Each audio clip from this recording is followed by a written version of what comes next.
மெய்ப்பனின் குரல் வழங்கும் திருமறை தீபங்கள்.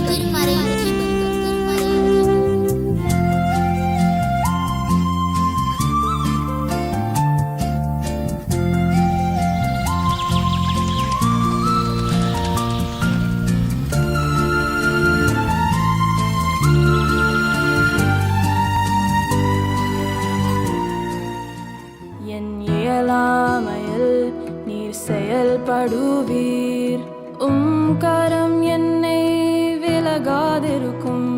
என் இயலாமையில் நீர் செயல்படுவீர், கரம் என்னை விலகாதிருக்கும்.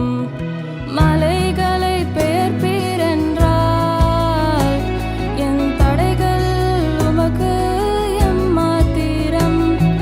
மரித்தோரை எழ செய்தீர் என்றால் என் நோய்கள் உமக்கு எம்மாத்திரம்.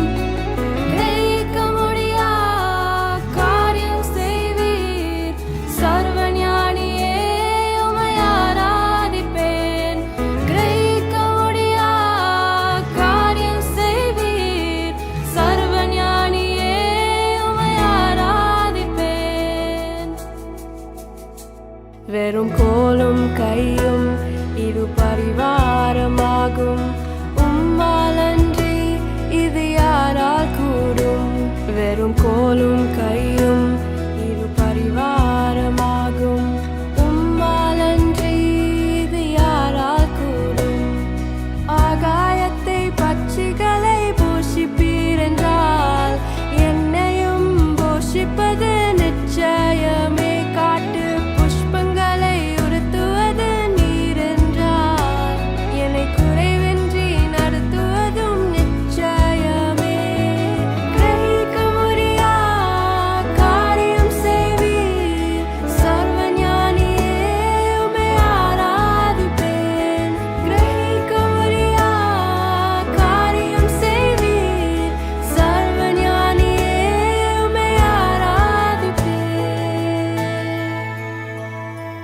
என் தேவன் எனக்காய் ஏதாகிலும் செய்திடுவார் என்றாகிலும் என்னை மறந்தது உண்டா? என் தேவன் எனக்காய் ஏதாகிலும் செய்திடுவார் என்றாகிலும் என்னை மறந்தது உண்டா? என் தேவன் எனக்காய் ஏதாகிலும் செய்திடுவார் என்றாகிலும் என்னை மறந்தது உண்டா? என் தேவன் எனக்காய் ஏதாகிலும் செய்திடுவார் என்றாகிலும் என்னை மறந்தது உண்டா? கிரகிக்க முடியா காரியம் செய்வீர், சர்வஞானியே உம்மை ஆராதிப்பேன். கிரகிக்க முடியா காரியம் செய்வீர், சர்வஞானியே உம்மை ஆராதிப்பேன். அன்பின் உள்ளங்களே, இன்னைக்கு நற்செய்தியில இயேசு ஆண்டவர் பரிசேயர்கள், மறைநூல் அறிஞர்கள் இவர்கள் கிட்ட ஒரு சவால் விடுறாரு. அதாவது இவங்க எல்லாம் இயேசு கிட்ட கேட்குறாங்க, எந்த அதிகாரத்தால நீங்க பண்ற காரியங்கள் எல்லாம் பண்ணிக்கிட்டு இருக்கிறீங்க, போதிக்கிறீங்க, புதுமை செய்யறீங்க, மக்கள் எல்லாம் உங்க பக்கமா இழுத்துக்கிறீங்க, இவையெல்லாம் எந்த அதிகாரத்தால நீங்க பண்ணிக்கிறீங்க? இதை கேட்டதும் இயேசு ஆண்டவர் உடனடியாக ஒரு பதில் கொடுத்து இருக்கலாம். நான் இவற்றை எல்லாம் பண்ணுவது என்னுடைய தெய்வீக அதிகாரத்தால் அப்படின்னு சொல்லி இருக்கலாம். அப்படி சொன்னாலும் கூட அவர்கள் அதை ஏற்றுக்கொண்டிருக்க மாட்டாங்க. அப்போ இயேசு என்ன பண்றாரு? அவங்க வீசிய பந்தை எடுத்து அவங்களுக்கு திரும்பி வீசும்படியாக அவங்க கிட்ட சொல்றாரு, சரி, எந்த அதிகாரத்தால நான் இதை பண்றேன் அப்படின்னு சொல்றேன், ஆனா அதை சொல்றதுக்கு முன்னாடி நான் உங்ககிட்ட ஒரு கேள்வி கேட்க போறேன். அந்த கேள்விக்கு நீங்க கரெக்டா பதில் சொல்லிட்டீங்க, அதுக்கப்புறமா எந்த அதிகாரத்தால நான் இதெல்லாம் பண்றேன் அப்படின்னு உங்களுக்கு சொல்லிப்பேன். இயேசு ஆண்டவர் ஒரு கேள்வி கேட்கிறாரு. சரி, திருமுழுக்கு யோவானுடைய வல்லமை, அவர் கொடுத்த அந்த திருமுழுக்கு, அது எந்த அதிகாரத்தின் மூலமாக கொடுக்கப்பட்டது? அது விண்ணகத்துல இருந்து வந்த அதிகாரமா அல்லது மக்களிடமிருந்து வந்த அதிகாரமா அப்படின்னு கேட்டதும் தங்களுக்குள்ள யோசிக்கிறாங்க. விண்ணகத்துல இருந்து வந்தது அப்படின்னு சொல்வோமாக இருந்தால் பிறகு என்னத்துக்கு அவரை நீங்க நம்பல அப்படின்னு சொல்லி கேட்பாங்க.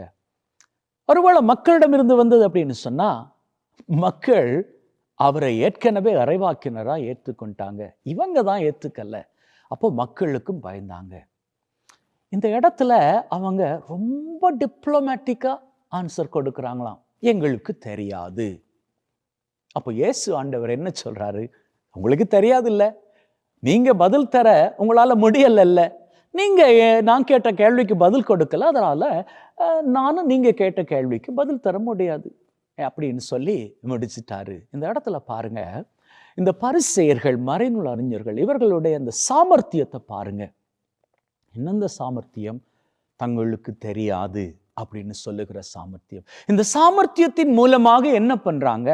ஒரு குறிப்பிட்ட சூழ்நிலையிலிருந்து தப்பிச்சுக்கிறாங்க.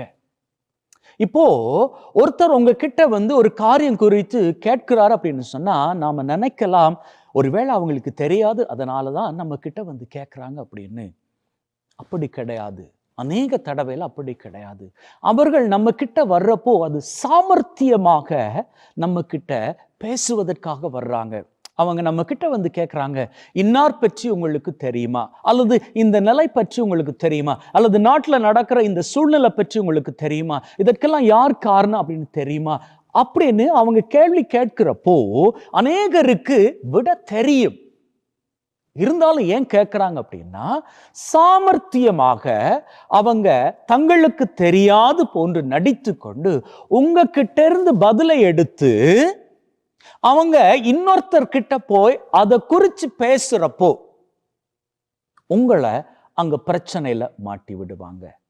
இது அந்த ஆள் தான் சொன்னாரு அப்படின்னு சொல்லி உங்க பேரை இழுத்து விடுவாங்க. உதாரணத்துக்கு சொல்றேனே, இந்த நாட்டில் நடக்கக்கூடிய போருக்கெல்லாம் யார் காரணம் அல்லது எது காரணம் அப்படின்னு சொல்லி ஒருத்தர் உங்க கிட்ட ரொம்ப இன்ட்ரெஸ்டிங்கா கேட்கிறாரு. உங்களுக்கும் அதற்கான காரணங்கள் தெரியும் அப்படின்னு வச்சுக்கோங்களேன். நீங்க என்ன பண்ணுவீங்க? ஓஹோ, இவருக்கு தெரியாது, நமக்கு தெரியல அப்படின்னு சொல்லிட்டு நீங்க பெருமைப்படுத்திப்பது போல அவர்கிட்ட பதிலை கொடுக்குறீங்க. அவர் என்ன தெரியுமா பண்ணுவாரு? அவரு அந்த பதிலை தூக்கிக்கிட்டு தனக்கு தெரியாதது போன்று சாமர்த்தியமாக உங்ககிட்ட இருந்த ஒரு பதிலை எடுத்துக்கிட்டு போய் இன்னொருத்தர்கிட்ட, ஏன் இன்னும் பலர்கிட்ட நீங்க தான் இதை பேசுனீங்க, நீங்க தான் இதை சொல்லி திரியுறீங்க அப்படின்னு சொல்லி உங்களை பிரச்சனையில மாட்டி விடுவாங்க. கவனமாக இருந்துக்கோங்க. சமயங்கள்ல உங்களுக்கு பதில் தெரிந்தாலும், அறிவாளிகள் முன்னாடி உங்களுக்கு பதில் தெரிந்தால் கூட நீங்க முட்டாளாக நடித்து கொள்வது உங்களுக்கு நல்லது. இயேசு ஆண்டவரை பாருங்க, எப்பேற்பட்ட ஞானம் உள்ளவர். ஞானமுள்ள ஆண்டவராகிய இயேசு கிறிஸ்து அங்கு இருக்கக்கூடிய அறிவாளிகள், ஞானத்துக்கும் அறிவுக்கும் வித்தியாசம் இருக்கு, அது நமக்கு தெரியும். இயேசு ஆண்டவர் ஞானத்தோடு பேசினாரு, அவர்கள் அறிவோடு பேசினார்கள். அவர்களுடைய அறிவு எதற்காக அங்கே பயன்படுத்தப்பட்டது அப்படின்னு சொன்னா, இயேசுவின் அது வாயிலிருந்து அவர் சொல்லக்கூடிய பதிலை எடுத்துக்கிட்டு அவரை பத்தி வெளியில போய் தப்பா பேசி அவரை பிரச்சனைக்குள்ள மாட்டி விடுவதற்காக. அவர்கள் அறிவோடு இயேசு கிட்ட வந்தாங்க. ஆனா இயேசு ஆண்டவர் ஞானத்தோடு அவர்களிடம் பதிலளித்து அவர்களது முகம் கோணும்படியாக அனுப்பிவிட்டார். நாம புத்திசாலியாக இருக்கலாம், ஆனா நம்முடைய புத்தி அடுத்தவர்கள் முன்னிலையில் நாம அதை ப்ரூவ் பண்ணணும் அப்படின்னு நினைச்சா சமயங்கள்ல நாமே போய் பிரச்சனைக்குள் மாட்டிக்கொள்வோம். ஒரு இடத்துல 5 கூடுகள் இருந்துச்சுதான். இந்த 5 கூடுகள்லையும் 4 கூடுகள்ல நாய்களும், ஒரு கூட்டுல மாத்திரம் ஒரு புலியும் இருந்துதான். இந்த 5 கூட்டுலையும் இருக்கக்கூடிய மிருகங்களை திறந்து விட்டு ஒரு ஓட்டப்பந்தயம் நடத்தினாங்களாம். அந்த கூடுகளை திறந்த உடனே 4 நாய்களும் வேகமாக பாய்ந்து ஓடிக்கொண்டிருந்தனவாம்.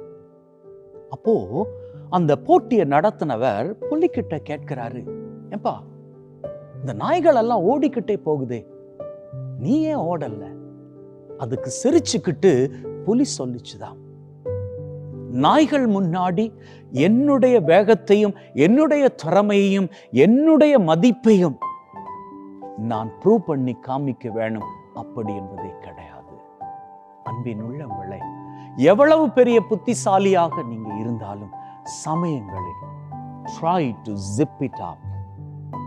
உங்களது நாவை காத்து கொள்ளுங்கள். நாவை காக்கிறவன் தன் உயிரை காக்கிறான் அப்படின்னு வேதம் சொல்லுகிறது.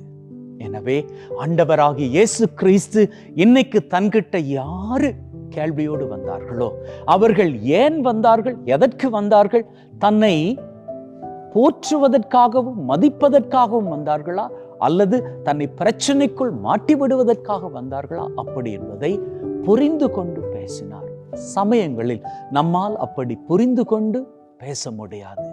அப்பேற்பட்ட சூழ்நிலையில் அமைதி காப்பது சிறந்தது.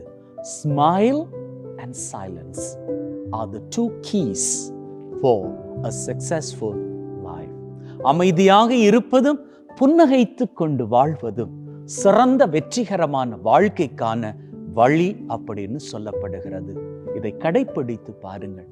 நிச்சயமாக உங்களது வாழ்க்கையில் முன்னேறுவீர்கள், சிகரங்களை உயரங்களாக தொட்டுக்கொள்வீர்கள், மகிழ்ந்து கொள்வீர்கள், ஆசீரோடு வாழ்ந்து கொள்வீர்கள்.